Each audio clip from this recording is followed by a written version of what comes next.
ની માતા કે મોહારની માતા કે કોઈ ચોટીલાવાળી ચામુંડ માતા કે બહુચર માતાને આલો તો એ તમે તમારી કુળદેવીનો હક છીનવ્યો. ભલે મેં ખુખાર મેલડીએ કદાચ આશીર્વાદ રૂપે તમારા ઘેર 15 વર્ષે દીકરો આલ્યો, પણ છતાંય તે હું ક્યારેય એવું નહીં કહું કે આ લટ આ બાધા મને આજે આ હક, એ હક તમારી માનો છે, તમારી કુળની માતાનો છે.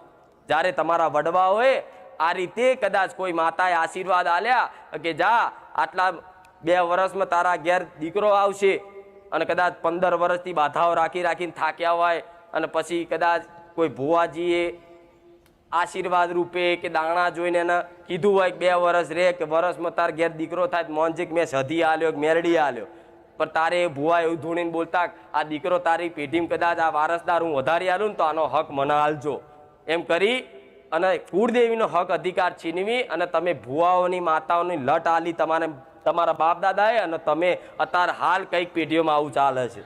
ચાલે છે કે નહીં? તો કોઈ દાડે એવું થયું પ્રશ્ન તમને કે આ કુળદેવી મારી મહાકાળી છે, મારી ચામુંડા છે, મારી આશાપુરા છે, તો લટ દુનિયાની માતાએ આલ્યો હોય ને તો માં હક તારો છે, તારા પારે જ હું મારા દીકરાની લટ ઉતારી જગતની માતાએ આલ્યું હોય તો ભલે, પણ એમાં કોઈ માતા તમને નડતર રૂપ થાય. કદાચ મારા આશીર્વાદથી તમારા આગળ ઘરમાં વંશ વેલા આગળ વધ્યા હોય, પણ તમે એ લટ તમારી કુળદેવીને આલો ને તો હું એતરાજ ના થઉં. ચમ કે હું સમજુ માતા છું, મને ખબર છે કે આ હક મારો નહીં, એની કુળની માતાનો. હું હોમેથી એવું કહું દીકરા આ હક મને ના આલીશ, તારી કુળની માતા ના આલ. આજ કઈક પેઢીઓમાં આવું છે. ઘેર કુળદેવી પૂજાતી હોય તો લટ તો ચોય બીજે આલો છો ને. આ છીનવ્યા કહેવાય હક અધિકાર. પછી લગ્ન લેવાનું હોય, આ બધી વાતો મેં પ્રવચનમાં કરી જ છે, પણ નવા આવેલા છે એ બધા પ્રવચન અમુક નહીં જોતા બહુ, એટલે આ નવેસરથી ફરી વાતો કહું કે તમારા ઘેર લગ્ન પ્રસંગ આવે તો કેવું કંકોત્રીઓ છપાવો છો ને, તો એમાં તમારા દાદાનું નામ હોય, પછી એ દાદાથી બીજા નાના હોય, કાકાનું નામ હોય, એમનાથી નાના હોય એમનું નામ હોય, પહેલું જે સૌથી મોટો હોય એમનું નામ પહેલું હોય, પછી બીજા ત્રીજા નંબરે બધાનું આવે, એવું હોય ને. તો આજ કુળદેવીને તમે છેલ્લા સ્થાને રાખો ને બીજી પારકી માતાઓને ઘરમાં પૂજી અને મોટું સ્થાનક આપી દો, તમારી માતાનું મહત્વ રહે? આ તો કઈક ઘરમાં આવું છે. મેરડી માતાનો અખંડ દીવો ચાલતો હોય ને મહાકાળીનો તો 2 ટાઈમે હરખો ના થતો હોય, તો ચાલે ખરું? આજ મારા દીકરાની વસ્તીને ઘેર મારો ખુખાર મેરડીનો અખંડ દીવો હોય છે, જોડે મારો બહુચરનો અખંડ દીવો છે, બેન હરખું રાખ્યું છે. ચમ કે પહેલી કુળદેવી છે, અને આજે તે મારી વસ્તીને ઘેર આવો ને તો ભલે હું મેલડી બધાના જગતના કામ કરતી, હું પ્રધાન માતા છું, પણ કુળદેવી કરતાં મારું સ્થાનક હંમેશા નીચું જ હશે. કે મઢમાં કદાચ જે આયા હશે ને જેણે જોયું હશે એને ખબર હશે, તમારી મહાકાળી છે તો થોડું સ્થાન એના ઉપર આલો, અને પછી તમે સધીને પૂછતા હોય ને તો એના નીચે રાખવાની. રાજાને પ્રધાન જોડે હરખા બેહીએ કે? પણ આ તો તમે તો જો બધાના મઢમાં જોઉં છું ને આમ કરી, તો એક જ મઢમાં ચામુંડા ને મહાકાળી ને હનુમાનજી ને શંકર ભગવાન, શનિદેવ, સાઈ બાબા, તમારી માતાને મઢમાં બેહવું હોય ને તો એને કેટલું ફાવે ને. 25 જણા ધૂણવા વાળા બેહી જાય, મને ખુખાર મેળવીને ધૂણતા ફાવે? હું તો બેહી દ્રોહાર, બોલો તમે જાઓ. અહીં પ્રાર્થના કરે 25 હોય, 25 ભુવા ધૂણતા હોય, 25 માતાઓ ધૂણતી હોય, અને પ્રાર્થના કરે તો કે માં સારું કરજે, તો પેલી કે તને કહે છે, પેલી કે તને કહે છે, પેલી કે તને કહે છે. કોણ કરે? કોણ કરે? પણ તમારું મઢ છે, તમારું મંદિર છે, તો તમારી માં સિવાય બીજું કોઈ ના હોવું જોઈએ. એક મઢ હોય મોટો હોય તો તમારી માતાનું સ્થાનક વચ્ચે રાખો, જોડે મેરડી માતાને પૂછતા હોય તો એનાથી થોડું નીચું રાખો, તમે જોડે શિકોતરને પૂછતા હોય તો થોડું જોડે રાખો, પણ હંમેશા રાજા હોય ને રાજાની ગાદી હંમેશા ઊંચી. તમારા ઘરમાં કદાચ આવું કરતા હોય ને, અમુકના ઘેર મહાકાળી માતાનો ફોટો આટલો હોય ને મેરડી માતાનો આટલો મોટો. માતા ચારે એવું નહીં કે મારો મોટો ફોટો લાય, મને મોટું પદ આલ, મારું નામ પેલા લે, મને લટ આલ, પણ એ તમારું સમજવું, એ તમારું ધર્મ છે, તમારે સમજવાનું હોય.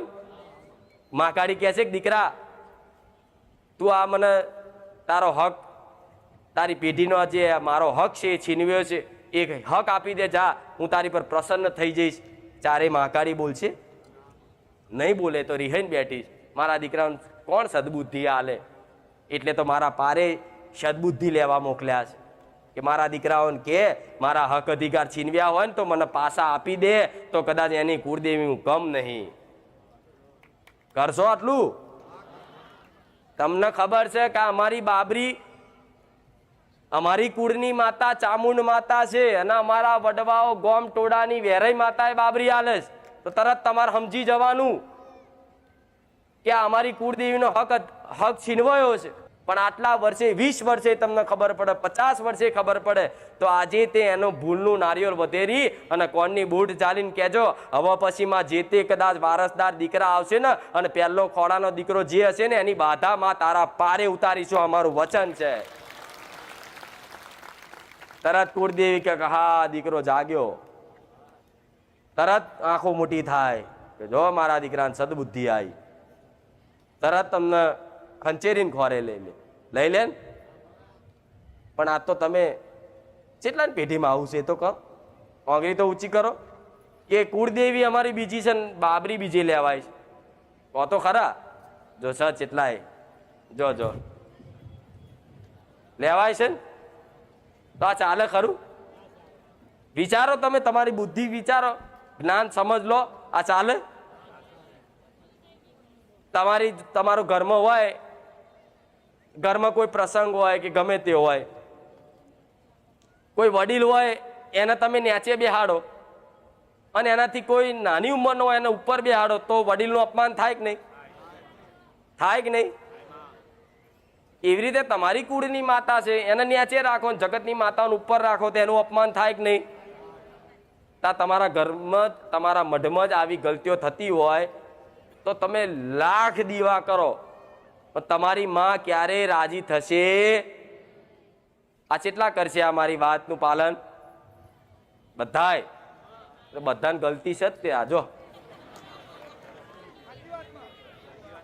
આ શીખવાડી નહીં કોઈ ભૂવા આવે આવું? અરે ગોડાઓ, અમુક ક્યાં માડી અમને ખબર પડે બધી, તારા પ્રવચન જોઈએ, પણ માડી અમને કુળદેવી કઈ એ નહીં ખબર, કોને હાલવું? એનો ઉપાય બતાવું. પણ પેલા મારી વાત સમજી જાઓ. તમારા ઘેર કુળની માતા ધારો કે આશાપુરા છે, તો સમજી લો તમારા પેઢીમાં જે તે દીકરો આવે, જે તેને લટ લેવાની થાય, બાધા લેવાની થાય, તો હંમેશા ઘેર બેઠેલી આશાપુરાના પારે જ થાય.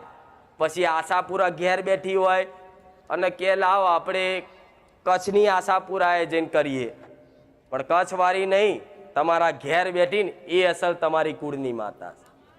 અમુક ક્યાં ચામુંડ માતા ઘેર પૂજીએ છીએ, પણ અમે બાબરી ઉતારીએ છીએ ચોટીલા, તો ચોટીલા વાળી નહીં, તારા ઘેર બેઠીને એ તારા વડવાઓનો દીવો છે. એ હાલ તો પહોંચશે. ચોટીલા જવાની જરૂર. ચોટીલા નિવેદ કરવા જાવ છો? એ તો નિવેદ કરવા જાઓ, પલાઠી વારી બેહીન લાવો, ધૂપ ધુમાડા કરીએ. પેલો બ્રાહ્મણ કે ઉભો થા પહેર. ના મારી માતા જઈને કહો જાઓ, કહો જઈને ચોટીલામ જઈ આગારો ભાઈ મારી માતા છે, મારા નિવેદ કરવાનું.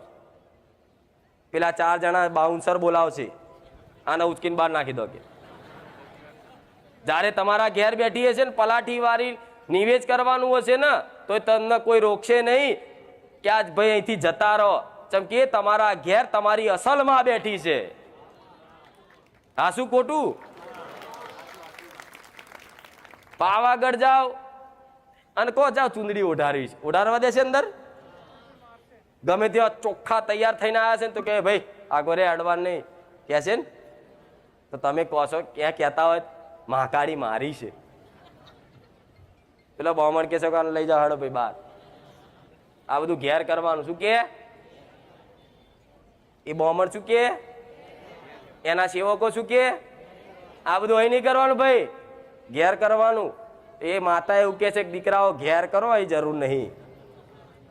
પણ તમે તો આ હા મોટું મંદિર ને મોટું ધોમ જોઈ આહા કે ચામુંડા ચોટીલામાં જ બેઠી છે, બીજે ચોઈસ જ નહીં. અલ્યા તારા ઘેરે બેઠી છે ચામુંડા જાગતી. એ મોન ખાલી મોનવાની જરૂર છે. મોન તારા ઘેર જ છે, ચોય ચોટીલા